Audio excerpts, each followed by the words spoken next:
السلام عليكم ورحمة الله وبركاته. لما تيجي تأجر بيت في أندونيسيا في شوية حاجات كده لازم تاخد بالك منها، فتعالى بقى أوريها لك.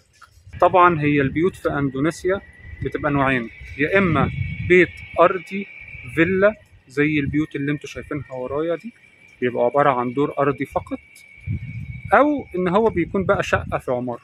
طبعا الشقة اللي في العمارة ده بيكون ليها تعامل مختلف، لأن هي بتكون في كومباوند في الغالب، في سكيورتي، ممكن ان انت بتلاقيه ان هو مجتمع منغلق على نفسه، يعني بتلاقي في حمام سباحه وفي مطاعم وفي كافيتريات.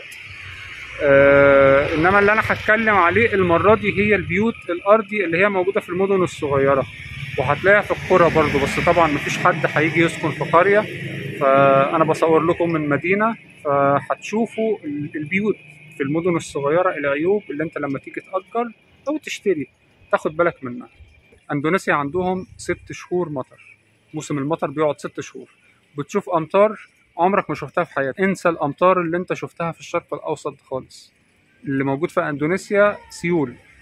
فعلشان هم يتلافوا الموضوع ده بيعملوا ايه؟ تعالى بقى اوريك. ده الشارع جميل، طبعا الدنيا هتشتي والامطار هتيجي على الارض هنا، فبيكون معمول مصرف. تعالى اوريهولك من قدام. المصرف ده معمول لحاجتين، اول حاجه للمطر، يعني بتلاقي في قناه اهي جايه، ده الشارع الرئيسي الاسفلت اهو، المفروض بقى ان الميه تجري تجري تجري وتقوم نازله على هنا، او ان هو بيكون مصرف لبيت زي ما انت شايف الماسوره اللي قدامك دي، البيت بينزل فيها ميه.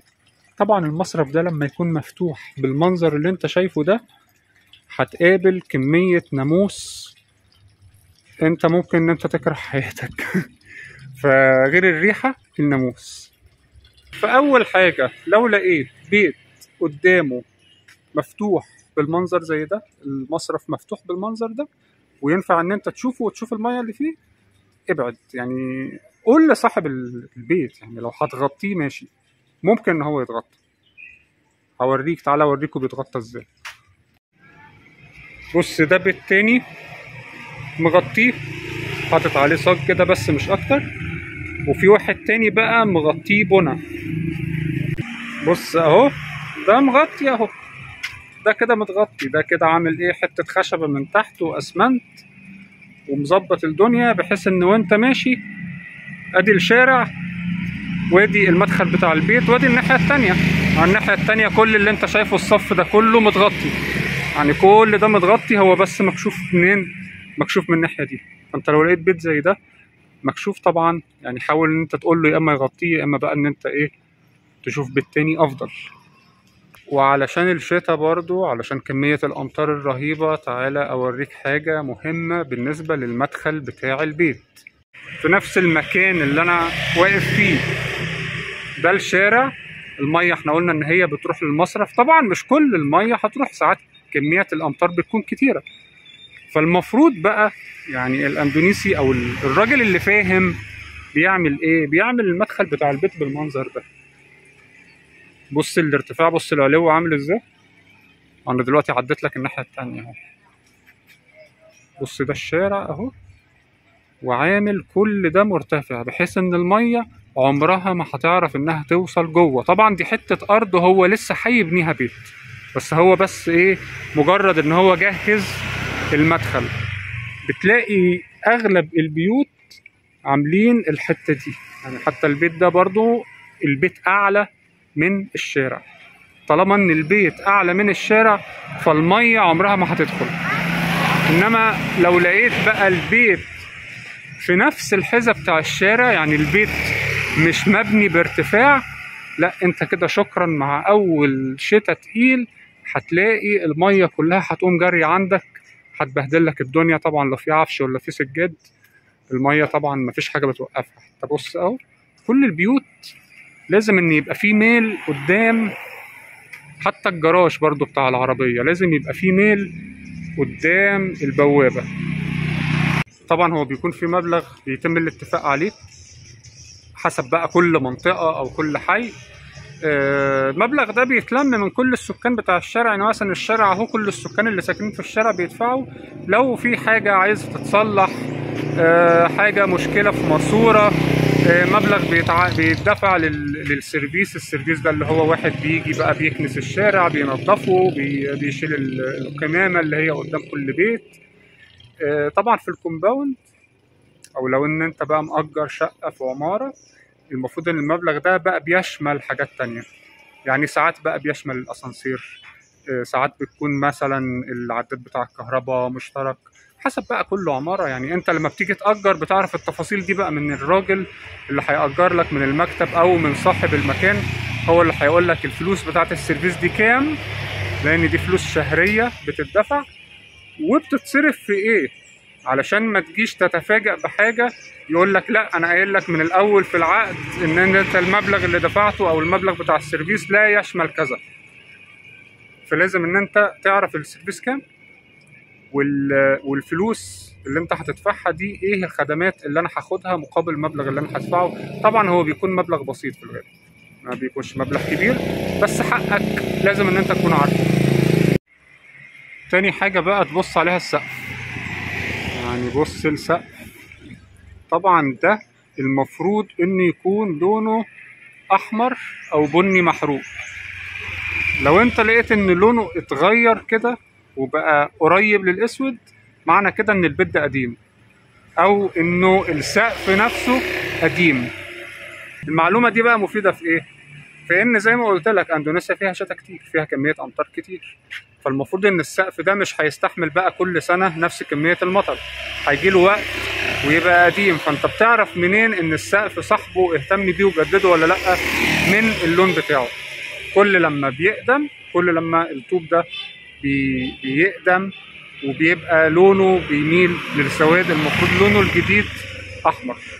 ايه اللي ممكن يحصل لو هو قديم وما اتغيرش؟ الميه ممكن ان هي تعدي من خلاله، فهتلاقي بقى ان السقف ايه، بينزل ميه، او ان السقف لونه مش ابيض. المفروض الطبيعي ان السقف ابيض، او حتى مثلا لو هو مدهون ان انت ما بتلاقيش فيه، اقصد ان انت مش هتلاقي فيه بقى الايه، الصفار اللي هو بيبقى ناتج عن الميه، ان الميه بتنزل بقى من السقف والسقف بيشرب ميه فبيتغير اللون بتاع البياض. اتاكد من جوه البيت السقف عامل ازاي، واتاكد برضو من بره لما تلاقيه ان هو لونه مسود قوي كده. طبعا كل ما يسود كل لما ايه صاحب البيت ما بيغيروش، هو مش بيسود بسرعه، هو بيبقى عايز له مثلا 20 سنة مثلا ولا حاجة علشان لونه يتغير بالطريقة دي. لأن طبعا أنت لو أجرت وجيت قلت له بعد كده المية بتنزل، هيقول لك أنا ماليش دعوة، أنت أجرت خلاص. مش كل صحاب البيوت متعاونين، في ناس محترمة ومتعاونة، وفي هيقول لك أنا ماليش دعوة. فهو مثال، بص أنا جايب لكم 3 بيوت أهم جنب بعض، بص الفرق في اللون أهو. ده اللي تحت ده أجدد شوية من اللي فوق، والاتنين اجدد من التالت. طبعا كل لما الوقت بيعدي كل لما اللون بتاع السقف بيتغير. في كمان نقطة مهمة، يعني مشكلة بتواجه اغلب العرب هنا، الكهرباء، العدادات بتاعت الكهرباء بتبقى شرايح. يعني في عداد ممكن ان هو يشغل تكييف واحد فقط، في عداد بيبقى شريحة اقل ما ينفعش ان انت تجيب فيه تكييف. فانت قبل ما تأجر البيت شوف انت ايه الاجهزة الكهربائية اللي انت هتجيبها. مثلا انا عايز اجيب غسالة، عايز اجيب تلاجة، عايز اجيب شاشتين تلفزيون، عايز اجيب لابتوب، عندي مثلا هحط تكييف في كل اوضة. فاقول للراجل صاحب البيت انا هجيب الاجهزة دي كلها، هل العداد بيستحمل ان الاجهزة دي كلها تشتغل في نفس الوقت، ولا هتحصل مشكلة والكهرباء تقطع؟ هو مفيش حاجة هتحصل، واللي هيحصل بس ان الكهرباء هتقطع. يعني لو العداد ما بيشغلش تكييفين في نفس الوقت، لو في تكييف شغال وجيت تشغل التاني اللي في الأوضة التانية، هتلاقي العداد يقوم قافل. هيحصل بقى حاجة من الاتنين، يا اما ان انت تتفاوض معاه ان هو يغير العداد، وفي الغالب يعني صاحب البيت هيقول لك ادفع انت الفرق، عايز انت تزود ادفع انت الفرق، او ان انت هتضطر بقى ان انت تتنازل. يعني هو انا اجرت البيت والعداد بيسمح لي ان انا اشغل تكييف واحد كل مرة، لما اشغل ده اقفل ده، ولما اشغل ده اقفل ده. عايز اشغل الاتنين مع بعض، وصاحب البيت بقى قال لي انا اللي ادفع العداد، ساعتها بقى هضطر اني ادور على بيت تاني. فهي طبعا يعني انا مش هقول لك تعمل ايه، دي بتبقى اختيارات فرديه لكل واحد. طبعا لازم ان انت تاخد البيت موافق على كل حاجه فيه، زي ما قلت لك ما تعتمدش ان صاحب المكان حاول ان هو يتعاون معاك، مش كل اصحاب البيوت هيتعاونوا معاك. وبالنسبه للنقطه بتاعت السقف اللي انا قلت لكم عليها دي، ممكن تتعالج يعني. انت لو جاب هو عامل يوم ولا يومين ممكن ان هو يخلص الموضوع كله يعني. فتغيير السقف او ظبط السقف ده ما فيهوش اي مشكله، ولكن مش كله بيبقى عايز ان هو ايه يعني. في اصحاب بيوت يقول لك ايه، انا اجيب اي حد بقى ياجر البيت مني ويدفع وهو بقى يستحمل اللي يحصل معاه يحصل انا ماليش دعوه.